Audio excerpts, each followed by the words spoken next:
Do you think this new album has a less polished production than in Red? Um, in my opinion, I think it's production-wise, it's actually probably a little. It's more what I like in a metal record. It sounds a little more real. I think on Wrath we were very much rallying against the overproduced Sacrament album, and but ended up not too far away from it. So with this one, I think we just tried to get even a little further and let the tones and studio time be a little more natural than trying to fix everything. There's no mistakes on the record, obviously, but we didn't spend a lot of time changing our natural sounds. Oh, perfect. And man, well, Lamb of God experienced massive success in the last 6 years or so, becoming one of the biggest metal bands from America. So, do you see yourselves like a mainstream band now? No. Well, I know that we've become popular, and I see that the records do very, very well.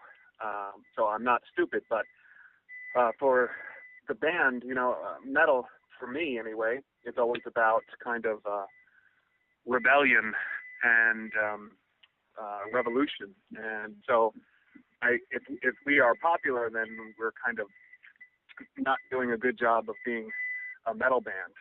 But I think the idea of being rebellious and a bit of a revolution is becoming very, very popular now. So this metal music, not just our band, but metal in general, is becoming very popular because it's the soundtrack to new generations growing up in education about the world and how it could be better. So we're not writing mainstream music for pop radio or anything, but I think we're becoming popular because of the amount of people that are unhappy with the way things are, and they need an aggressive soundtrack for it. Great. Well, man, Chris, I saw you here in Spain in 2009 when you were playing on the Dead Magnetic tour with Metallica. Yeah. Yeah, and in my opinion, Mastodon's and your sound was like awful, man. Like the technician sound, do you remember that, or it was okay for you? Because I remember struggling to recognize the songs. Yeah, no, it was terrible. It was, it's Metallica's show, and they control the sound for all the bands, and it's a very kind of old school thing to do, to turn down the opening bands and to not let them sound as good as they can. And I don't know if that was Metallica's choice or their sound crew's choice, but that's what they did to us.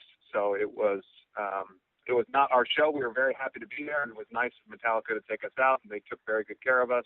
They were very generous. They fed us well. They gave us drinks. They took us out to dinner. They hung out. They were good people. But when it came time for the show, we were handcuffed very much by the sound crew. So Yeah. we tried our best, but it was not a Lamb of God tour. Right. Well, Chris, I saw your video on the Frankfurt clinic there in Germany, and it's awesome. And everywhere I read, they put you like one of the top drummers out there now.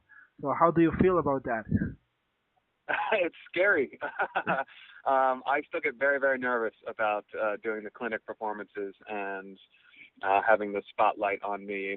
I've never taken lessons, and I'm not a very schooled drummer, but I know that to a lot of kids that are playing drums now, I represent kind of maybe something for them to go for. They know that if they try hard enough, they could get to where I am, and that's what I try to talk about in my clinics, and that it's all about, my love of the instrument. So I'm intimidated by the position that I found myself in, but at the same time, I'm very proud because I've wanted to be the best I can be for a long time. I think there's a lot of drummers that are much better than me. Maybe it's luck. Maybe it's my good looks. I don't know. But something has gotten me here, and so I'm going to use that to try and help teach people that want to learn something about the drums and me. Oh, cool. And well, man, Resolution is your seventh album so far, and it took you a long way to where you are now, sounding wise. So, do you think that Lamb of God is one of those bands that now has a sound of itself in a way? Has what now? Like a sound of itself that you can say, yes, this sounds like Lamb of God. Ah, yeah, okay. I think so. I think I have a unique style with the way that my brother and I write songs, the way that I play the drums, and the way Mark writes his songs. I think there's something very signature about what we do. It's not completely new. I think we borrow uh, a lot of things from a lot of places. We're not um, redefining heavy metal or anything like that. We borrow things from Sabbath and Thin Lizzy and gosh, punk rock and hardcore and At the Gates and Meshuggah and all the stuff that we really like ends up coming out as part of our sound. But because we don't all want to be Slayer or Pantera or Metallica, because we all love different kinds of hard rock, I think that helps us create something that's a little bit different than what everybody else is doing. Yeah.